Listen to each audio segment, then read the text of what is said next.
Parliament ఎన్నికల్లో BRS అభ్యర్థులు గెలవకుంటే హైదరాబాద్ను కేంద్రపాలిత ప్రాంతం చేసే ప్రమాదం ఉందని కరీంనగర్ ఎంపీ అభ్యర్థి వినోద్ కుమార్ హెచ్చరించారు.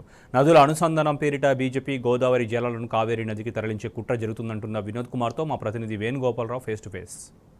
మరికొద్ది రోజుల్లో ప్రచార పర్వం ముగియబోతుంది. మరోవైపు చూసుకుంటే ఇప్పటికే రాజకీయ పార్టీలు పెద్ద ఎత్తున ప్రచారం నిర్వహిస్తున్న పరిస్థితి మనకు కనిపిస్తుంది. కరీంనగర్ జిల్లా విషయానికి వస్తే ఇప్పటికే బోయినపల్లి వినోద్ కుమార్ గ్రామానే కాదు పట్టణాల్లో కూడా ప్రచారం నిర్వహిస్తున్న పరిస్థితి. ప్రచారం ఎట్లా కొనసాగుతుంది ప్రస్తుతం వారిని అడిగి మరిన్ని విషయాలు తెలుసుకుందాం. సార్ చెప్పండి, అంటే మీరు గత కొన్ని నెలలు కూడా ప్రజల్లోకి వెళ్తున్నారు, గ్రామీణ ప్రాంతాలకు వెళ్తున్నారు, పట్టణాలకు అంటే ప్రజల నుంచి ఎట్లాంటి రెస్పాన్స్ ఉంది సార్?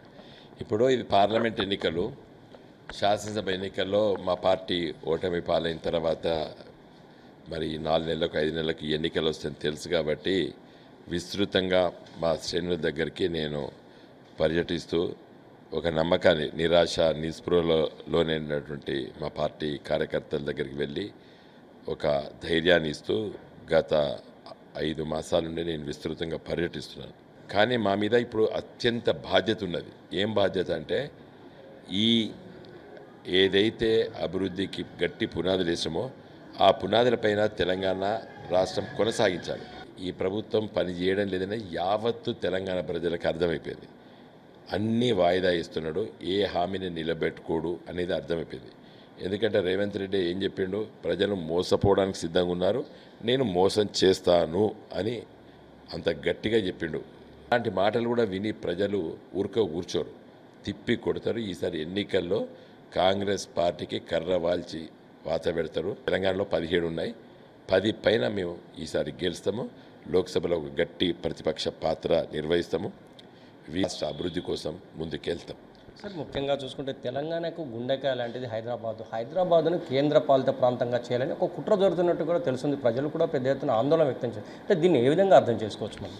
యాక్చువల్గా రాష్ట్ర విభజన చట్టంలో హైదరాబాద్ నగరాన్ని 10 సంవత్సరాలు ఉమ్మడి రాజధానిగా చెప్పారు. ఉమ్మడి రాజధాని జూన్ 2, 2024 అయిపోతుంది. అంటే ఇంకా కేవలము నెల రోజులున్నది. నెల రోజుల తర్వాత ఉమ్మడి రాజధాని అయిపోతుంది. హైదరాబాద్ పూర్తి స్థాయిలో తెలంగాణ రాజధాని అయిపోతుంది.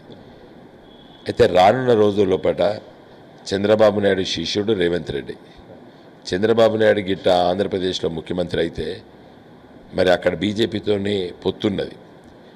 2014 బీజేపీ టీడీపీ పొత్తున్నప్పుడు 7 మండలాన్ని గుంజుకొని పోయిండు చంద్రబాబు నాయుడు. సీలేరు విద్యుత్ కేంద్రంతో పాటు గుంజుకొని పోయిండు. ఇవన్నిటినీ తిప్పి కొట్టాలంటే గులాబీ జెండా శ్రేణులు పార్లమెంట్లు ఉండాలి. హైదరాబాద్కి ఈ పెనుముప్పు ఉన్నట్టయితే మాట్లాడేవాడు ఎవడు కావాలి? మేము ప్రజల దగ్గర పోతున్నాం, మాట్లాడుతున్నాం, చెప్తున్నాం.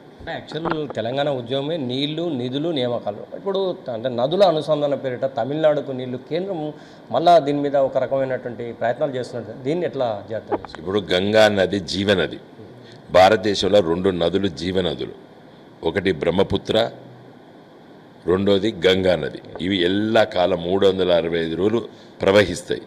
ఆ గంగలో ఉన్నటువంటి నీళ్ళను తీసుకొచ్చి ఒరిస్సాలో ఉన్నటువంటి మహానదిలో కలిపి, మహానదిలో ఉన్నటువంటి నీళ్లు తీసుకొచ్చేసి గోదావరి నదిలో కలిపి, గోదావరిలో ఉన్నటువంటి నీళ్ళని తీసుకుపోయి కృష్ణానదిలో కలిపి, కృష్ణానదిలో ఉన్న ఈ నీళ్ళని తీసుకెళ్ళి పెన్నా నదిలో కలిపి, పెన్నార్ నది నుంచి తీసుకెళ్ళి కావేరిలో కలపాలని చెప్పి నదుల అనుసంధానం అనేటువంటి ఒక స్కీమ్ ఇది కేంద్ర ప్రభుత్వం గత 20-30 ఏళ్ళ కంచెలు మాట్లాడుతున్నాయి.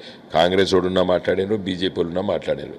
ఇది ఒక ఊహాజనితమైనటువంటి ఒక ప్రాజెక్టు. అవన్నీ పక్కకు పెట్టి గోదావరిలో పుష్కలంగా నీళ్లు ఉన్నాయి, ఈ నీళ్ళు తీసుకుపోయి కృష్ణాలు వేస్తాము, కృష్ణా నీళ్ళు తీసుకెళ్ళి పెన్నా వేస్తాం, పెన్నా తీసుకెళ్ళి కావేరిలో వేస్తామని చెప్తాడు ఈ మోడీ గారు. ఇలా సిగ్గులేదు కాంగ్రెస్ పార్టీకి, దానిపైన ఇంతవరకు స్పందించలేదు. నదుల అనుసంధానం పేరిట గోదావరి నది జలాలు కృష్ణా నదిలో కలపడము కరెక్ట్ కాదు.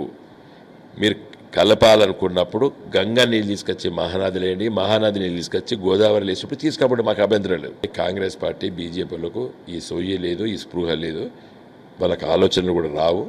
కాబట్టి తెలంగాణ ప్రజలారా ఈసారి మీరు గులాబీ జెండా శ్రేణుల్ని పార్లమెంటుకు పంపండి.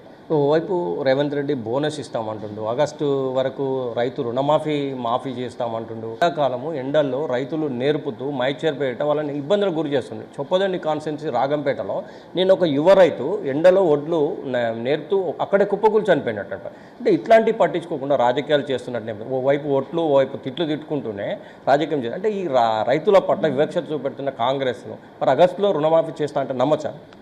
ఇప్పుడు రేవంత్ రెడ్డి ఒక రాజకీయ నాయకుడిగా ఏం చెప్పిండు? ప్రజలు మోసపోవడానికి సిద్ధంగా ఉన్నారు, మోసపోవడం వాళ్ళకి ఇష్టము, నేను మోసం చేస్తా అని చెప్పి ఎన్నికల ముందు చెప్పినటువంటి ఒక మహానాయకుడు రేవంత్ రెడ్డి.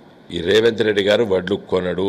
2203 రూపాయలు కనీస మద్దతు ధర ఇవాళ కొంటలేడు. ఇవాళ వడ్లు కల్లాల కాడికి పట్టుకొచ్చి కొనుగోలు కేంద్రాలకు పట్టుకొచ్చి వీళ్ళు కొంటలేరు కాబట్టి 1850 రూపాయలకు ఇలా మిల్లర్స్కి అమ్ముకుంటున్నారు రైతులు.